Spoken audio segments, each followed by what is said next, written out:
Top quality और consistent performance के लिए सिर्फ सिल्वर पंप, नाम याद रखना। सिक्के के दो पहलू हैं अवधेश जी, पोलराइजेशन, रिवर्स पोलराइजेशन, वक्फ, बस एक मुद्दा नहीं। अब दो पहलू तो हम आप बना देते हैं। और हमारे विजय जी इतने बुद्धिमान और चतुर हैं कि किसी भी मामले को बाएं दाएं मोड़ने में, और हम लोग साथ में रहते हैं तो मैं ऐसा ही सुनता हूँ। भाई शुरुआत अगर इमारत शरिया ने की है तो उसको ध्रुवीकरण कहेंगे या ध्रुवी विघटन कहेंगे। सवाल है कि दूसरा पक्ष जो है उस पर चुप रह जाए, कोई प्रतिक्रिया नहीं दे, ऐसा होता है क्या? दूसरा, अगर संविधान में आपातकाल के दौरान जब एक प्रधानमंत्री की प्रधानमंत्री रहने का संवैधानिक कानूनी अधिकार तक समाप्त करने का आदेश आ चुका हो और उसके बाद अपने संपूर्ण सत्ता रखने के लिए आपातकाल लागू हुआ, उसमें प्रस्तावना जो कि विश्व के, मुझे नहीं याद है कि विश्व के किसी प्रमुख संविधान में प्रस्तावना में कोई संशोधन हुआ हो, इतने फूहड़ और नृशंस तरीके से दो ऐसे शब्द डाल दिए गए जिसको संविधान सभा ने रिजेक्ट कर दिया था, तो उस पर बहस करना कोई गुनाह है? तीसरी बात है कि धर्मनिरपेक्षता शब्द तो किसी ने उपयोग किया नहीं। हम किस धर्म से निरपेक्ष होंगे भाई? हमारे यहाँ तो धर्म दायित्व का द्योतक है। अब इमारत शरिया जो अदालत लगा करके न्यायालय के पैरेलल तलाक का, खुला का, सबका फैसला देती है, मुसलमानों में प्रॉपर्टी का फैसला दे रही है, वो काम वो करने की कोशिश कर रहे हैं, कुछ अच्छे काम भी करते हैं, नहीं है कि मुसलमानों में अच्छे काम नहीं कर रहे हैं। उसके सम्मेलन में जा करके और वहाँ जिस ढंग से भाषण हुए हैं, वो कल इमारतें जिन्ना अगर खड़ा कर दिया जाए ना, वहाँ इमारतें पाकिस्तान, उसमें भी आज वोट के लिए लोग पहुंच जाएगा। ये अत्यंत ही खतरनाक स्थिति है कि एक कानून जिस पर की बहस हो चुकी है, जिस पर संसद पारित कर चुका है, राष्ट्रपति जी का 6 अप्रैल को हस्ताक्षर हो चुका है, 8 को लागू हो चुका है, और विजय जी कह रहे हैं कि वो तो बस पॉलिटिकल स्टेटमेंट है, दूसरे को भी पॉलिटिकल स्टेटमेंट मान लेना चाहिए।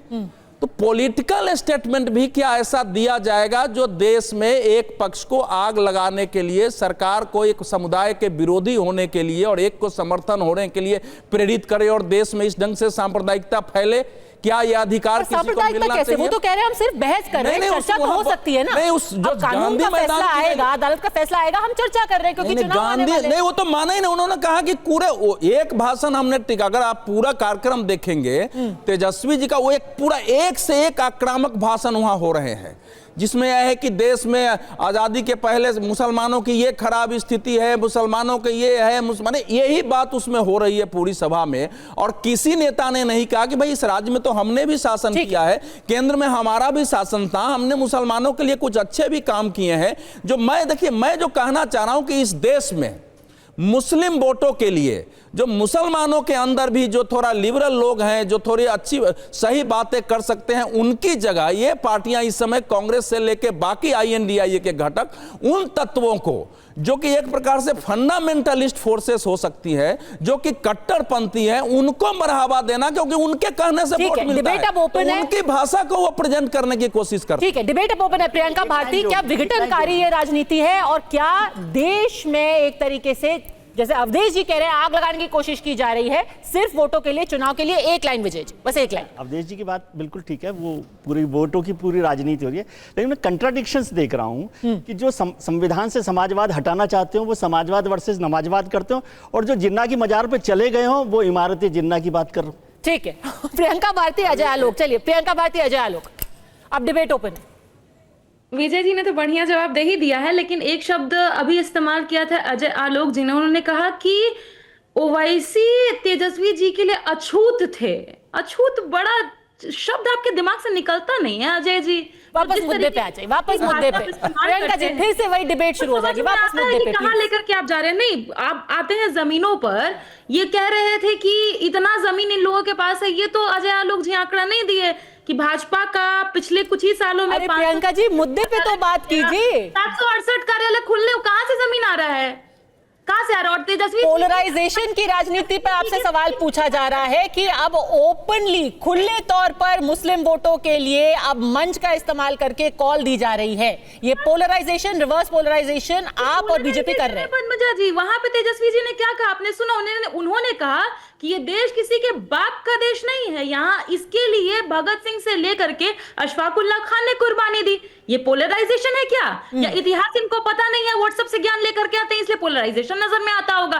क्या लगता है इनको? आरएसएस को छोड़ करके देश के सभी लोगों ने देश के लिए कुर्बानियां दी हैं, सिर्फ यही लोग छुपे हुए थे। बार बार मीसा जी का जिक्र करते हैं अजय आलोक जी। अरे भाई, आपको इतना बात समझ में नहीं आता है क्या? इमरजेंसी में लालू जी मार खा रहे थे तो अपनी बेटी का नाम वही रखेंगे ना? मोदी जी मुंह छुपा के भाग रहे थे क्या कहीं पे टायर बदल करके? भड़काने की कोई बात नहीं हो रही थी। पप्पू यादव ने तो कहा एक हाथ में कुरान और गीता, दूसरे हाथ में संविधान। डॉक्टर अजय आलोक, देखिए, मैं आपको बस 2-3 बातें बताता हूं। अभी विजय जी ने भी बहुत अच्छी अच्छी बातें कही, कॉन्ट्राडिक्शंस की बातें, उस पर ही बोलना जरूरी है जरा। कॉन्ट्राडिक्शन कैसे है विजय जी? कॉन्ट्राडिक्शन कैसे है? इस देश में आप मुसलमानों की बात करें, मुसलमान के लिए बात करें तो आप बड़ा सेकुलर का हो जाते हैं। परसों तेजस्वी यादव वहां चले गए तो बहुत सेकुलर हो गए, और इस देश में बाकी देशवासियों की आप बात करें तो आप क्रिमिनल हो गए। जब संविधान सभा में बाबा साहब अम्बेडकर बढ़े कि इंदिरा गांधी बढ़ी? कौन बढ़ा? तो बाबा साहब के संविधान में छेड़छाड़ करके समाजवाद और इसको घुसाया गया सेक्युलर, तो उस वक्त सोच बड़ी स्पष्ट थी कि सिर्फ समाजवादी सोच से ये देश नहीं चलेगा। बाबा साहब का बड़ा अच्छा सोच था ये। कॉन्स्टिट्यूएंट असेंबली के डिबेट मैंने भी पढ़े, आपने भी पढ़े हैं। उसमें समाजवाद का विश्लेषण किया गया कि समाजवाद देश का भी हिस्सा है, लेकिन इसको प्रियम्बल प्रस्तावना में नहीं दे सकते, क्योंकि प्रस्तावना में देने का मतलब देश पे थोपना है। आज तो आप खुद ही देख रहे हैं, आप तो लाइव एग्जाम्पल हैं इसके, क्योंकि समाजवाद को उठते हुए आपने देखा है। समाजवाद कब परिवारवाद में बदल गया वो भी आपने देखा है विजय जी। तो हम निकालने की बात नहीं कर रहे हैं। जब प्रधानमंत्री बोलते हैं सबका साथ, सबका विश्वास, सबका प्रयास, तो वो समाजवाद की एक अवधारणा है।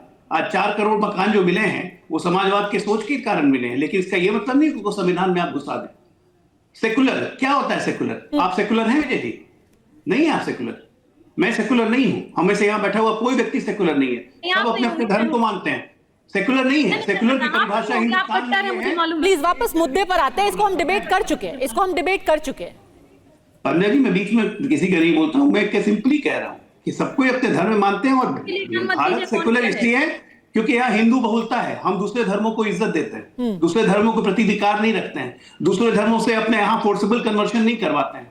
हम कभी कोई हिंदू ये नहीं कहेगा कि हिंदुत्व का फैलाव करना है, सबको हिंदुइज्म ज्वाइन करवाओ। ये किस किस धर्म की मानसिकता है ये आपको भी पता है, मुझे भी पता है। तो इसलिए ये 2 शब्दों को अगर इस पे बहस हो रही है तो मुझे नहीं लगता है कि बहस सार्थक बहस होनी चाहिए। और इसको निकालने का मतलब कॉन्ट्रडिक्शन नहीं है, वहीं से कॉन्ट्रडिक्शन नहीं है। भारत आज से नहीं 8000 वर्षों से ठीक है डॉक्टर अजय आलोक, पर आप हमारे में कभी भी हमारे चरित्र नहीं रहा सेक्युलरिज्म।